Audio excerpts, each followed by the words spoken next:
A tua mente, ela faz esse exercício, ela busca no passado a experiência, nega ou atrai ela e projeta para o futuro. É uma ginástica mental, né? E é isso que a nossa mente faz, é assim que ela se comporta. Quando a pessoa se faz consciente e tem o conhecimento, ela começa a perceber esses gatilhos. E aí ela começa a se desidentificar deles. Talvez é um processo que demore algum tempo ainda, né? Porque, veja, é um hábito, talvez de uma vida inteira. E é aí que você vai se tornando consciente, porque você começa a desconstruir esse esquema mental e esse padrão emocional que se fez em si, na tua mente. Disse a eles: aconselho que quando seu vizinho vier pedir a vocês para caminhar um pedaço de caminho com ele ou qualquer outra coisa, que o deixe mais à vontade e feliz, que primeiro pensem sobre o que gostariam que ele fizesse por vocês, se também tivessem uma necessidade. Como gostariam que ele respondesse ao seu pedido? Aqui é a perspectiva reveladora, né?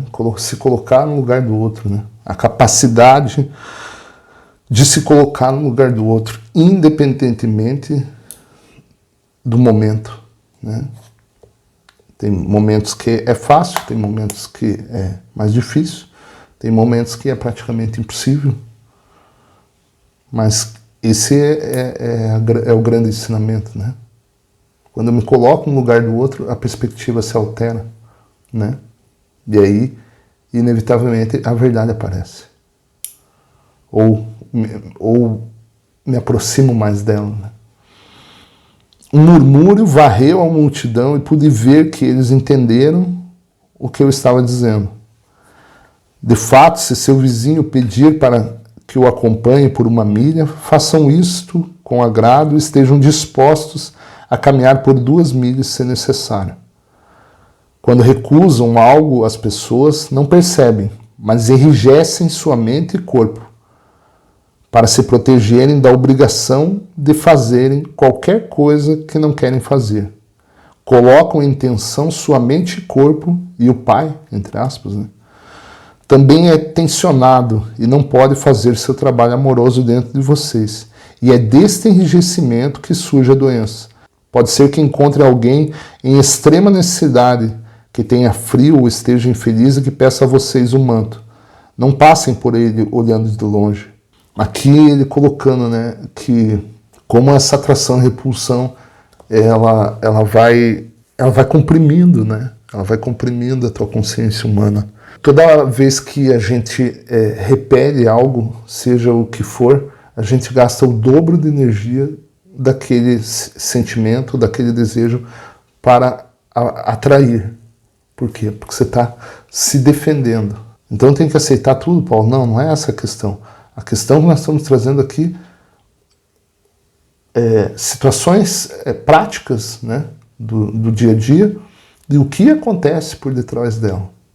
Como você vai agir, não sei. Mas agora você tem o conhecimento.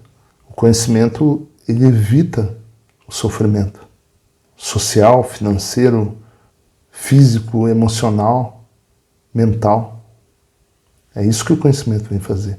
Ele vem facilitar a tua caminhada, ainda que você precise caminhar. A jornada é tua. O manual só vai facilitar com que você não se perca, ou às vezes que você se perdeu, que você tropeçou, ele vem para te nortear novamente. Algumas pessoas riram, sabiam que era isto o que fariam. Não, entreguem a ele o seu manto e se ele realmente estiver com frio, também a sua túnica. E sigam o seu caminho e se alegrem. Alegrarmos-nos? Perguntou uma voz descrente. Eu ri e disse, sim, meu amigo, alegre-se. Primeiramente porque possuía uma túnica e um manto para dar. Alegre-se por perceber que agora tem falta de uma túnica e manto, e o Pai dentro de vocês fará retornar em breve suas roupas de alguma forma surpreendente. No entanto, se entregar a túnica e o manto e continuar a caminhar resmungando para si mesmo, e agora, porque fiz isso, fui um tolo, agora sentirei frio no lugar dele, e as pessoas rirão de mim porque dei a ele a minha única túnica e manto e fiquei eu mesmo sem nada? E o que dirá minha mulher quando eu chegar em casa? Essa aqui é verdadeira, né? O que dirá minha mulher quando chegar em casa? Dar e receber é uma lei da existência. Infalível. Infalível. Mas a outra pessoa não sabe disso, né?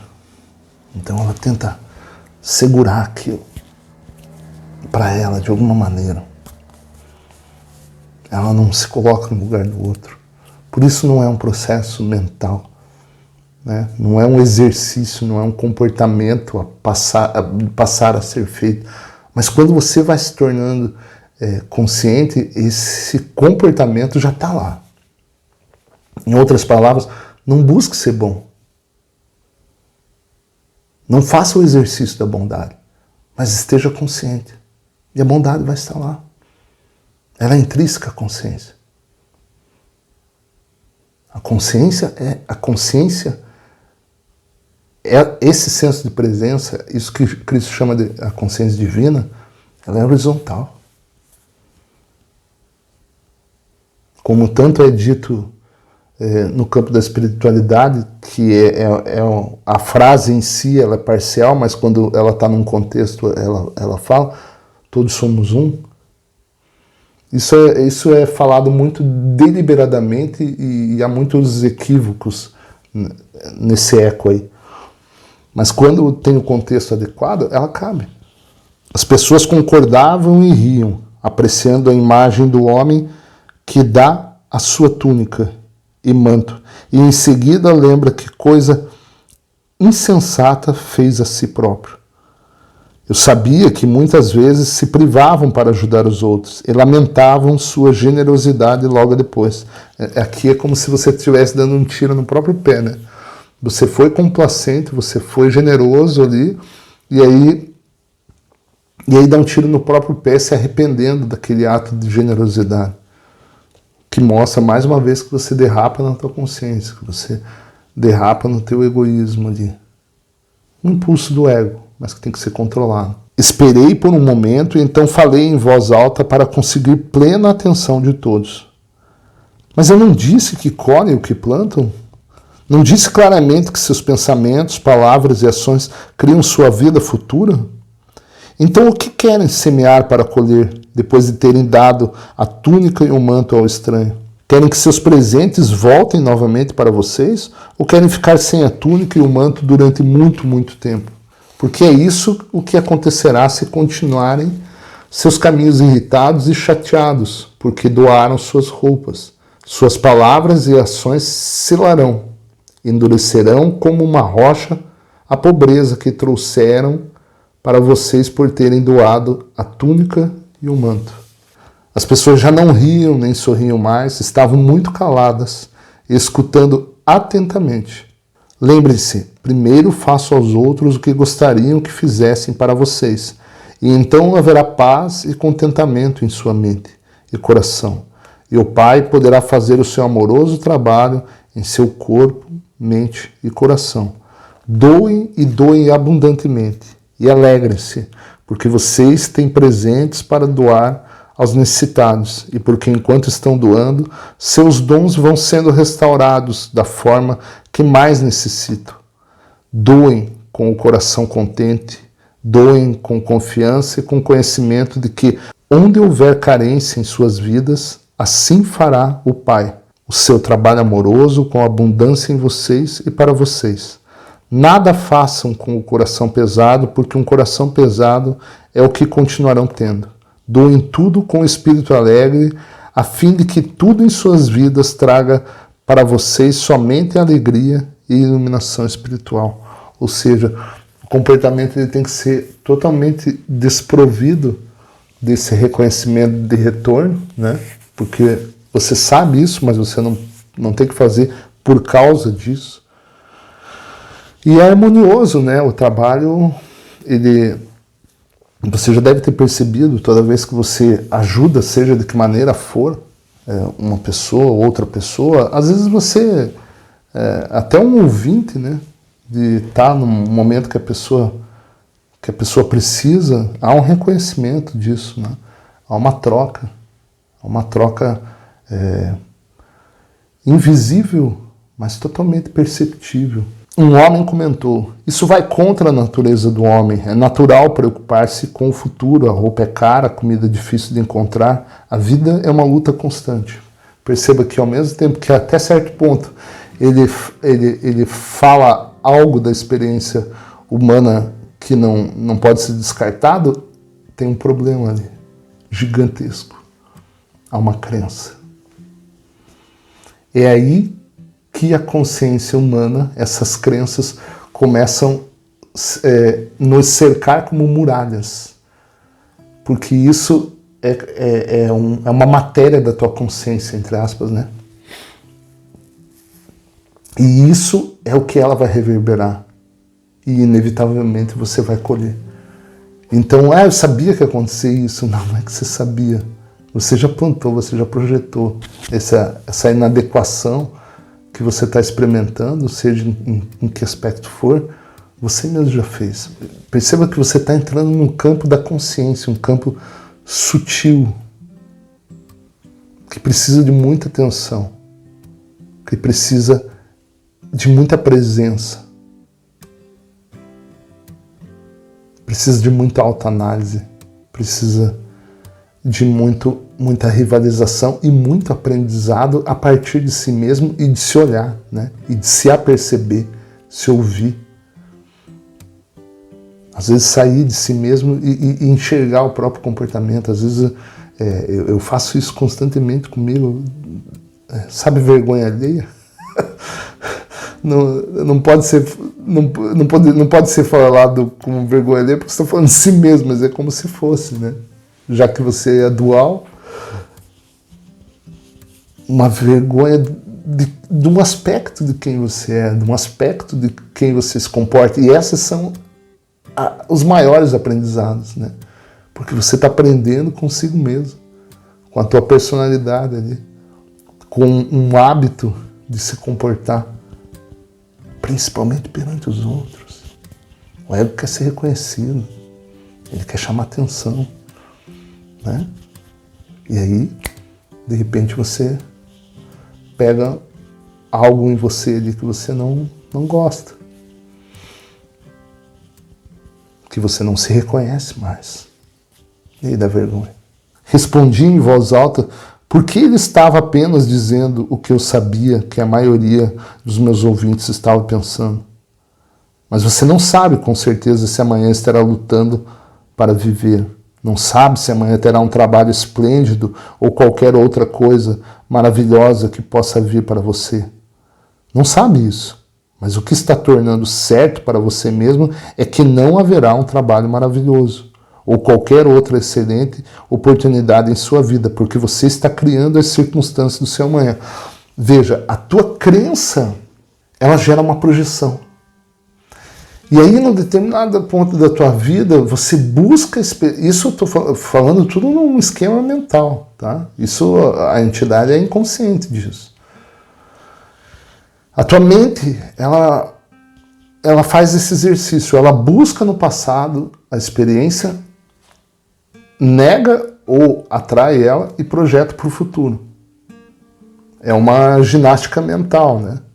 E é isso que a nossa mente faz, é assim que ela se comporta. Quando a pessoa se faz consciente e tem o conhecimento, ela começa a perceber esses gatilhos. E aí ela começa a se desidentificar deles. Talvez é um processo que demore algum tempo ainda, né? Porque, veja, é um hábito, talvez de uma vida inteira. E é aí que você vai se tornando consciente, porque você começa a desconstruir esse esquema mental e esse padrão emocional que se fez em si. Na tua mente. Em si, psicologicamente falando, né? Mas a tua consciência humana formada ali, a tua personalidade, quando eu falo consciência humana, eu não estou tratando da essência dela, né? Mas do que ela se tornou, essa persona, né? É nesse âmbito que eu estou trabalhando. Então aquilo ali você começa a desconstruir, desvendar, reconhecer, enxergar. E aí o trabalho começa. Por isso não tem respostas fáceis, né? Às vezes a pessoa quer se tornar consciente do dia para a noite. Não, é um processo. Você é uma criança, eu sou uma criança. A gente tem que aprender todo esse vasto conhecimento aqui. É para chegar a algum lugar? Não, é para enxergar quem é. É para entender, compreender a própria vida. Perceber. E aí pouco importa o tamanho dessa jornada. A questão é que você vai experienciar cada passo. Não adianta chegar em primeiro, se você não reconhecer o caminho. Aquele que chega em primeiro muito rápido e não percebeu, se precisar voltar, ele não volta. Nem sabe como é que é. São pequenos passos consistentes. Aproveitando, vivendo a vida e não passando por ela. A vida só acontece quando você percebe. Se você não perceber, você dormiu. Você chegou, mas você não percebeu a viagem. Chegou aonde? Talvez você tenha que fazer a viagem novamente. Ele irritou-se. Eu estou? Como estou fazendo isso? Não acabei de explicar. Virei-me para o povo rindo. Diga-me, como foi que este homem de túnica vermelha aqui da frente criou seus amanhãs? Houve um silêncio na multidão. Então um jovem rapaz, Marcos, gritou para mim. Eu sei, ele disse que deveria lutar para comprar comida e roupa. Você tem nos dito que aquilo que pensamos e falamos, nós receberemos. Exatamente. Veja, já estava pré-definida essa crença dele. Ele era totalmente inconsciente disso, assim como nós somos. E são inúmeros aspectos, né? E a gente só pode reconhecê-los e transcendê-los à medida que a gente for trabalhando. Entre conhecimento e atividade. Entre teoria e prática. Entre inconsciência e consciência. Entre não perceber e estar presente. Exatamente, eu disse. Você é um menino muito inteligente. Você compreendeu. Cuidem para não criar para vocês mesmos as coisas que não desejam. E eu ficarei contente que você seja meu discípulo quando for mais velho, se seus pais assim o permitirem. Isso aqui você não vai parar de descobrir facetas de autossabotagem.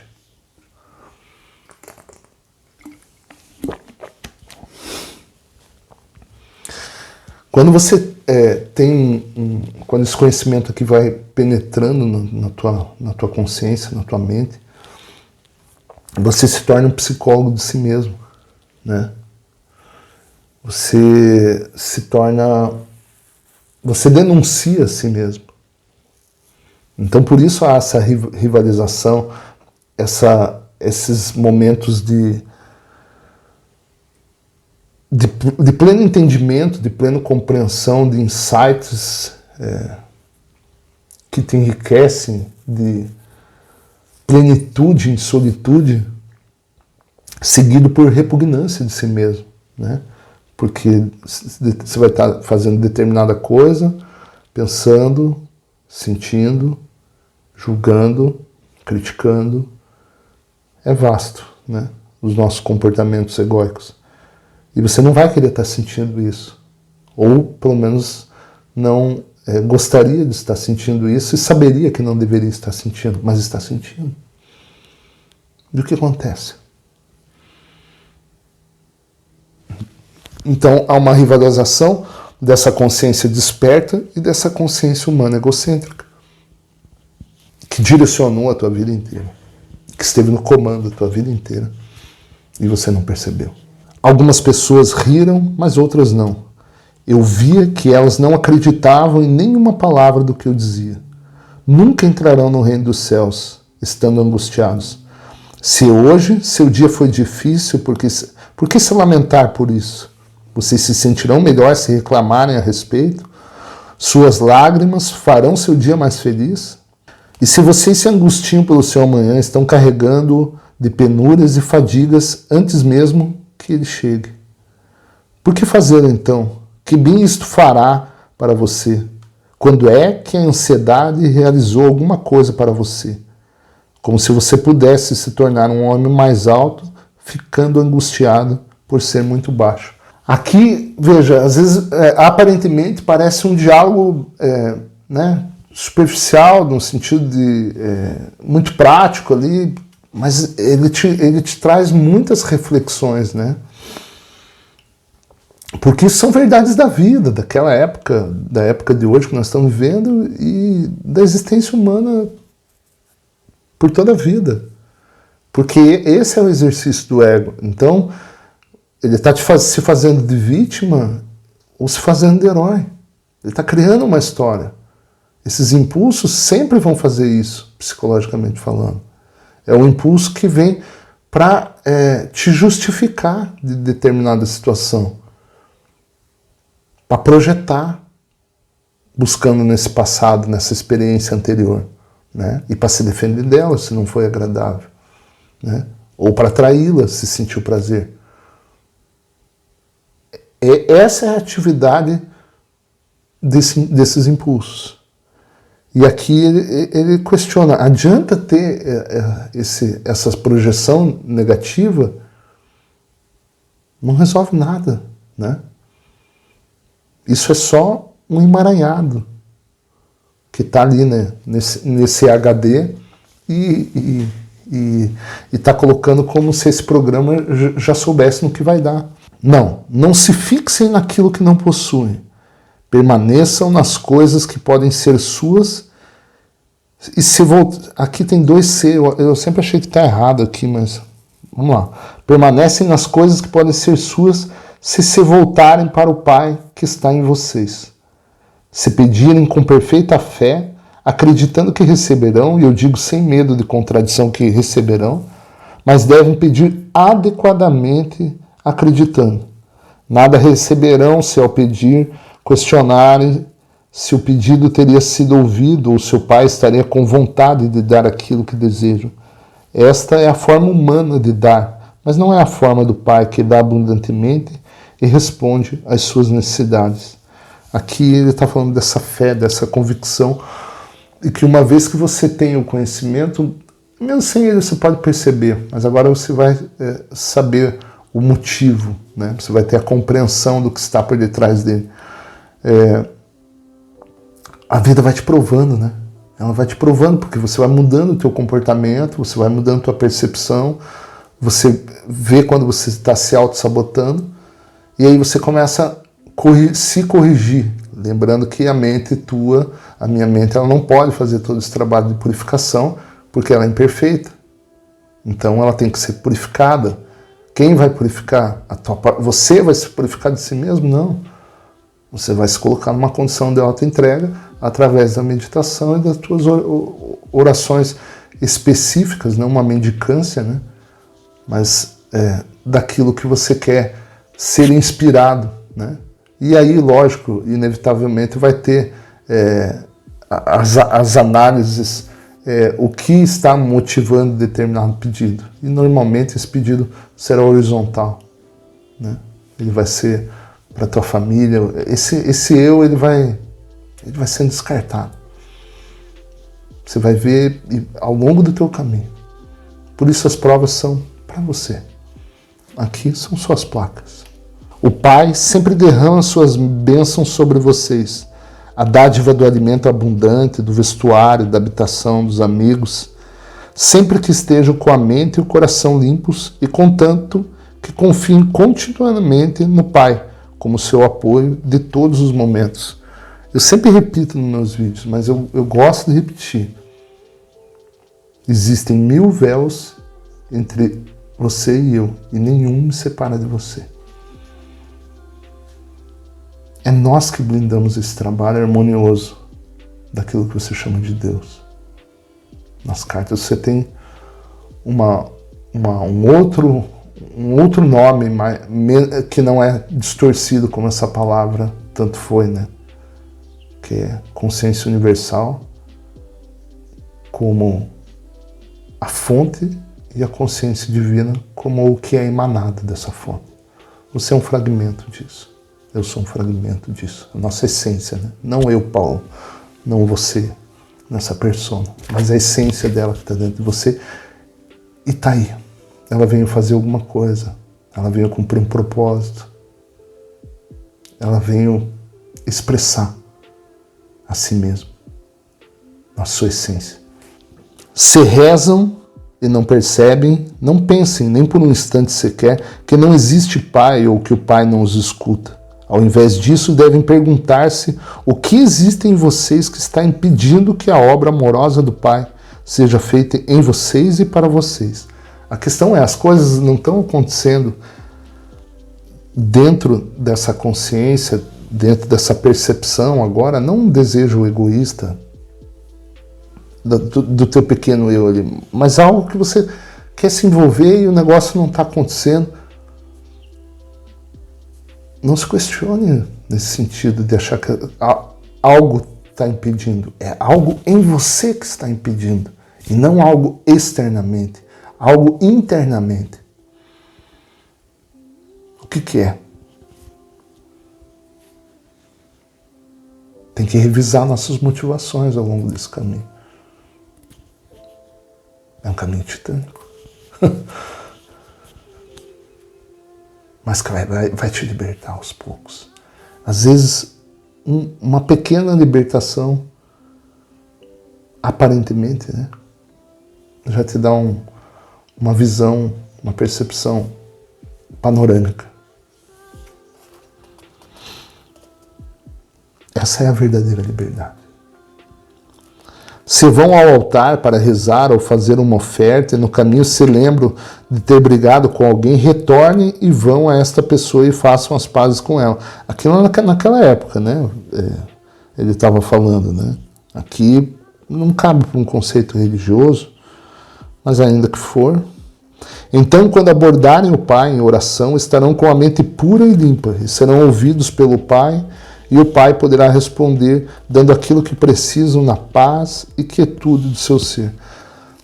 Colocar numa questão prática, imagina você briga com alguma pessoa e aí senta para tentar meditar um tempo depois.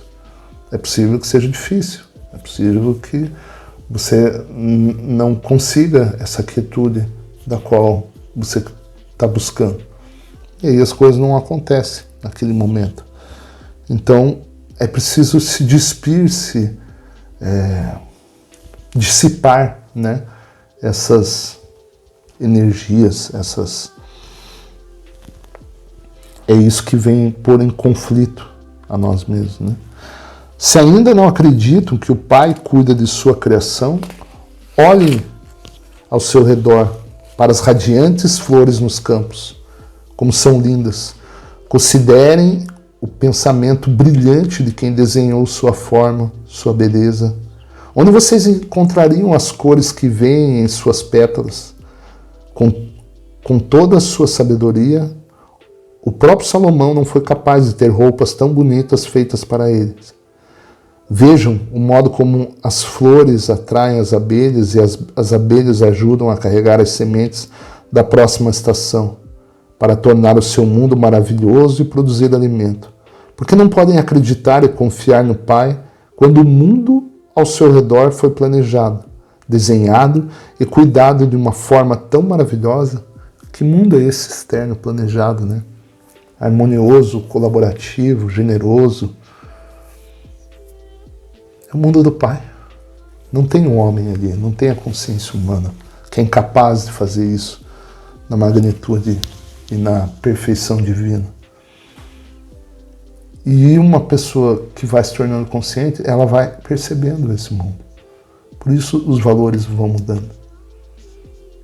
Antes ela não enxergava, não estava ali. A consciência humana, numa condição de um alto grau egóico, ela acha que o mundo está ali para atender ela. E quando sai algo diferente dos desejos egoístas dela, ela se arrevesse. Aqui eu estou colocando uma extremidade, né? Um extremo. Mas tem graus isso. É só perceber. Em si mesmo, ao redor. Isso aqui não é um conhecimento para você julgar, mas para você se enxergar, sobretudo. Mas lembrem-se, estas plantas e árvores, ao contrário da humanidade, não podem queixar-se de sua sorte, nem se sentirem famintas ou despidas, e assim não anulam, entre aspas, né, o trabalho que o Pai realiza nelas.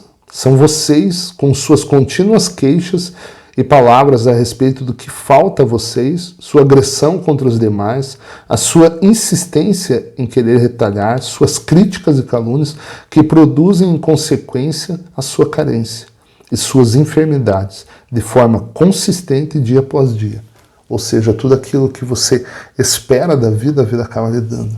E você chama de má sorte. Às vezes eu trabalho com aspectos polarizados, mas o próprio caminho vai te colocar que nem sempre o bom e ruim ele está distante. Às vezes estão muito próximos, né? E naquela pessoa que teve um sucesso aparentemente, com perdão da palavra, a vida interna dela é uma merda, né? E o oposto também pode acontecer. Então você vê que a percepção, a sensação interna é que define teu bem-estar, né? Ainda que essa consciência, como Cristo fala, ela vai criando também as condições externas, mas você vai sair muito desses polos. Você vai começar a perceber toda a paleta de cores que existe entre o preto e o branco. Eu disse estas coisas para preparar aqueles de vocês que estão doentes, para curá-los. Não podem ficar curados a não ser que acreditem com todo o coração que a cura acontecerá. Lembrem-se de que a doença corporal surge da doença da mente, tal como o mau humor, o rancor, a raiva e o ódio. Tudo isso aqui é doença, né? Tudo isso aqui é doença. Você está impregnado com esses sentimentos, com esses impulsos desequilibrados. É uma doença da mente. Que cedo ou tarde ela afeta o corpo, né? Desencadeia, acho que a palavra seria essa. Espiritual, mental, emocional, corporal, né? Os corpos. O Pai, amor, é a fonte de toda saúde. Consequentemente, todos os pensamentos e sentimentos contrários ao Pai, amor, produzem doenças. Assim como todos os seus males e doenças começam na mente, assim também o seu bem. Ou seja, não poderia ser diferente, né? Se esse mal psicológico da mente desencadeia para o corpo, as suas condições de vida também, né? Você vê um grande pano, né? um pano de seda, mas você não vê as linhas que teceram esse pano.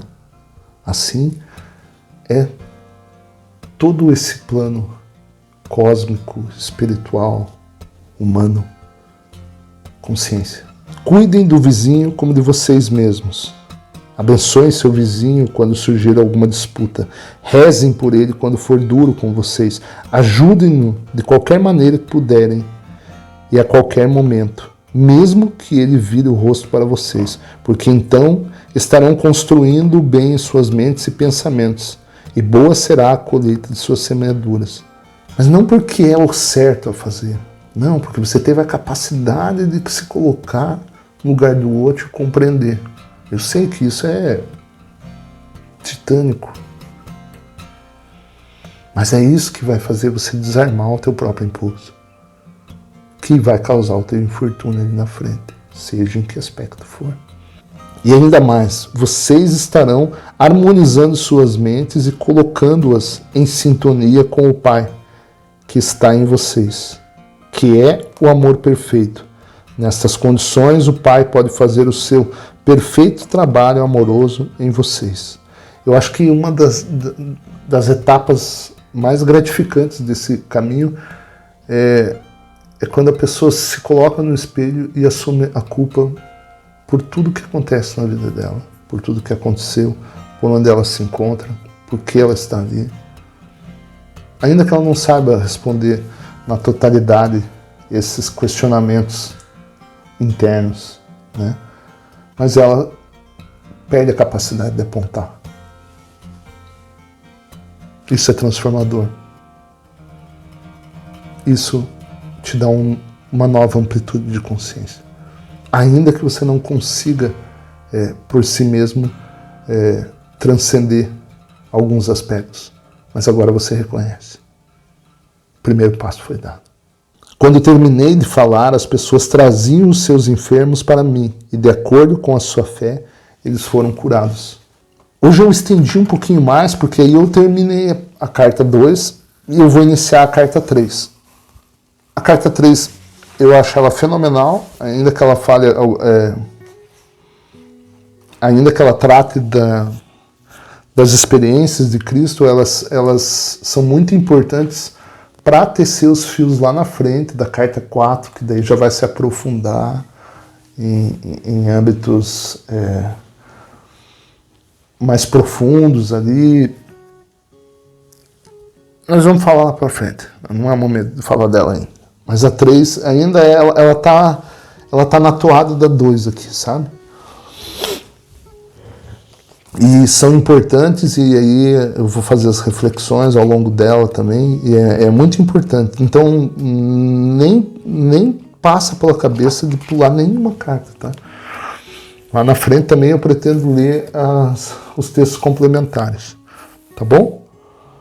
Fechou? Vamos falar um pouquinho sobre o que a carta 3 vai falar aqui, né? Aí no próximo vídeo, hoje eu vou, esse vídeo que você está assistindo hoje, ele vai ter 2 partes, porque ele ficou muito longo. E aí assista a parte anterior, que vai ser metade desse vídeo de agora, e concluindo nesse segundo vídeo. A carta 3 descreve mais em detalhes os ensinamentos de Cristo e explica os eventos que levaram à sua crucificação e morte.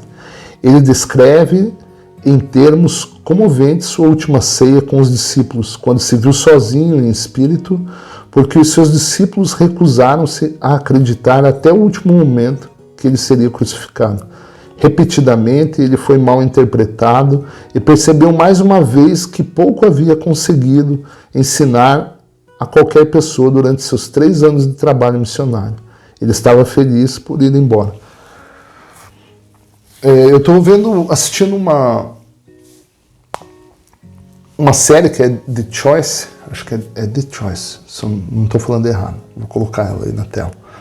Eu não tenho ainda nada para falar ainda, porque eu estou no 4º episódio, mas é mais uma perspectiva, né, de Jesus.